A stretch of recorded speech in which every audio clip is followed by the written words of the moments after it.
এটা বাংলাদেশের মানুষের মানবিক মর্যাদাকে স্বীকৃতি না দেবার একটু অন্যতম বড় নিয়ম।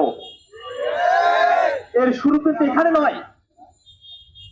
1971 সালের বাংলাদেশের মুক্তিযুদ্ধকে ভারত যেভাবে নিজেদের পরায়ত্ত করে নিয়েছে, তার ভিতর দিয়েই তারা বাংলাদেশের মানুষের অধিকারকে শোষণ বঞ্চনার জায়গায় টাকা মুক্ত করবার তারা চক্রান্ত তারা বাস্তবায়ন করেছে। 71-এর মুক্তিযুদ্ধকে হাইজ্যাক করার মধ্য দিয়ে তারা বাংলাদেশের মানুষকে সীমান্তে দিনের পর দিন, বছরের পর বছর তারা নির্বিচারে গুলি করে হত্যা করেছে। অতএব আমাদের সংকট শুধু সীমান্তে নয়, আমাদের সীমান্তের সংকট আমাদের স্বাধীনতা সার্বভৌমত্বের প্রশ্নের সাথে ওতপ্রোতভাবে জড়িত।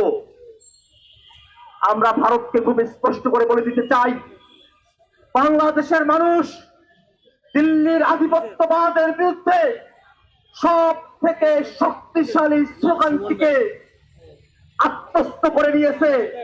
এই বাংলাদেশে ওই দিল্লির সীমাদাস আর কোন সরকার ক্ষমতায় আসতে পারবে না। ভারতকে বলে দিতে চাই, পলিসি পাল্টান, ব্যর্থতার সম্পর্ক করুন, নতুবা বাংলাদেশের সাথে আপনাদের এই নতুন সম্পর্কের কারণে ভবিষ্যতে আপনাদেরকে অবশ্যই অবশ্যই পস্তাতে হবে।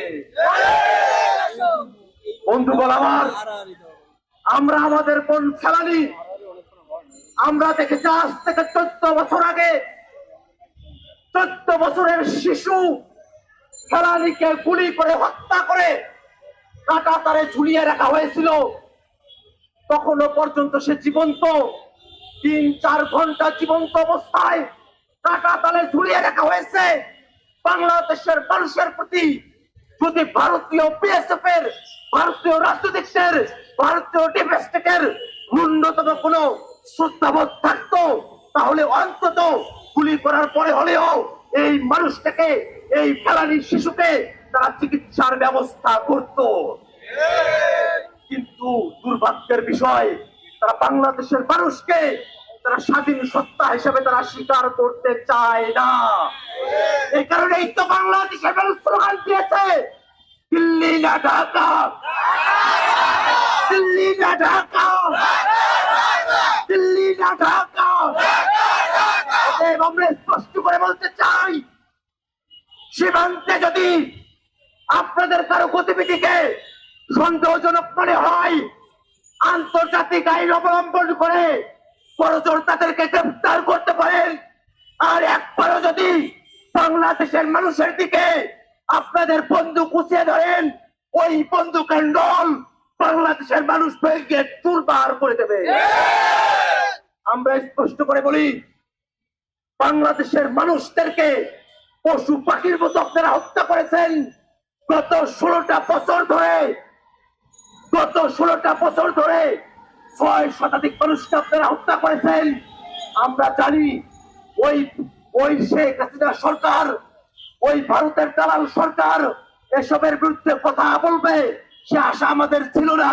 কিন্তু আমরা বিশ্বাস করি, বর্তমান অন্তর্বর্তীকালীন সরকার সীমান্ত হত্যার প্রতিবাদে আন্তর্জাতিক অঙ্গনে বাংলাদেশের পক্ষ থেকে সর্বোচ্চ ব্যবস্থা গ্রহণ করবে। আমরা এই জায়গায় খুব স্পষ্ট করে আমরা বলতে চাই, বাংলাদেশে ভারত, বাংলাদেশের সীমান্তে, বাংলাদেশের নদীতে, বাংলাদেশের রাজনীতিতে, পররাষ্ট্রনীতিতে প্রত্যেকটা জায়গায় যে আগ্রাসী মনোভাব নিয়ে আছে, এই আগ্রাসী মনোভাবের বিরুদ্ধে যদি প্রয়োজন হয়, বাংলাদেশের মানুষ হাসিনাকে যেমন করে বিদায় করেছে, আর কোন শক্তি যদি ভারতের দালালি করবার জন্য হাসিনার রিপ্লেসমেন্ট হিসেবে বাংলাদেশে আবির্ভূত হওয়ার চেষ্টা করে, ওই শক্তির বিরুদ্ধে বাংলাদেশের মানুষ, ছাত্র জনতা তার জীবনের শেষ রক্তবিন্দু দিয়ে যুদ্ধ করে যাবে। অতএব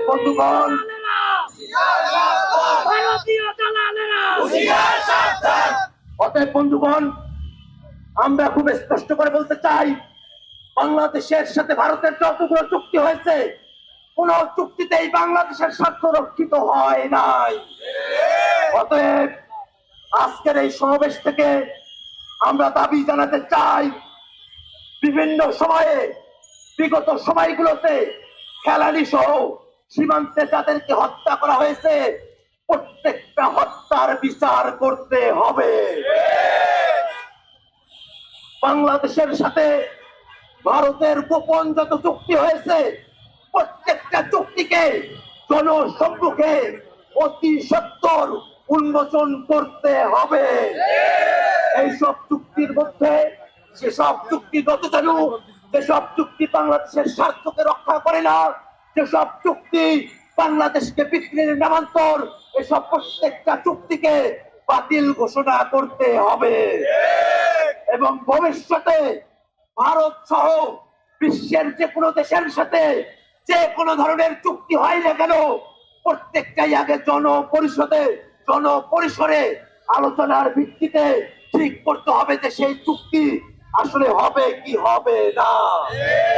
আমরা আরো স্পষ্ট করে বলতে চাই, শুষ্ক মৌসুম চলছে, বাংলাদেশের সীমান্তবর্তী বাংলাদেশের যৌথ নদীগুলোতে এখন রবীন্দ্রনাথের বলা হাঁটু পানি পর্যন্ত থাকে না। এই পরিস্থিতিকে আমরা বরদাস্ত হতে দিতে পারি না। অতি অবশ্যই বাংলাদেশের ন্যায্য পানির হিস্সা বাংলাদেশকে বুঝিয়ে দিতে হবে। এবং একই সাথে আমরা বলতে চাই, বাংলাদেশে হাজারো খুনের খুনি ওই ফ্যাসিস্ট হাসিনা, তাকে যে ভারত আশ্রয় দিয়েছে, এটা বাংলাদেশের জনগণের সাথে এই গণহত্যার ব্যাপারে বাংলাদেশের মানুষের সাথে চূড়ান্ত বেইমানি তারা করেছে। আমরা ভারতকে বলতে চাই, বাংলাদেশের আন্তর্জাতিক অপরাধ ট্রাইব্যুনালে ওই খুনি হাসিনার বিরুদ্ধে পরোয়ানা জারি হয়েছে। এমন পরোয়ানা জারি হওয়া এমন একজন খুনিকে কোনোভাবেই আন্তর্জাতিক মানদণ্ডে আপনারা আশ্রয় দিতে পারেন না। অতি সত্বর খুনি হাসিনাকে বাংলাদেশের বিচার ব্যবস্থার কাছে হস্তান্তর করতে হবে।